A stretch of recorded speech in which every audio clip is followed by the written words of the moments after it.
Good PM Master Jet, tanong ko lang po, if 10 years ka na sa GSIS, may matatanggap ka po bang 10,000 pesos? Maraming salamat po. Totoo po yun, no, kung ikaw ay empleyado ng GSIS. No, dahil employer po ang nagbibigay ng loyalty pay na nagkakahalaga ng 10,000 on your 10th year. Basta tuloy-tuloy po yung service ninyo. So kung saan po kayong ahensya, no, kung sino po yung employer ninyo, sila po yung magbabayad ng loyalty pay na yon.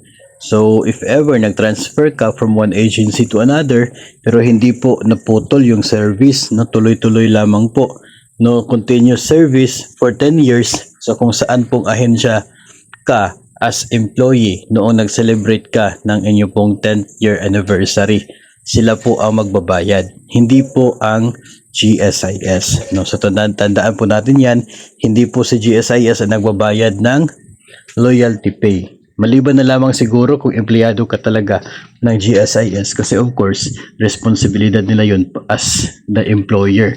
No, pero kung hindi ka po empleyado ng GSIS, kung sa DepEd, well, DepEd po yung magbabayad. Kung doon ka naman po sa other agency ng gobyerno, o kaya ay maging sa mga LGU, sila din po ang magbabayad ng loyalty pay mo if eligible ka. So, ganun din naman po on your 15th year, 20th year, and so on. So, every 5 years na po yan after your 10th anniversary. So, hindi po ang GSIS, kundi ang agency po ninyo.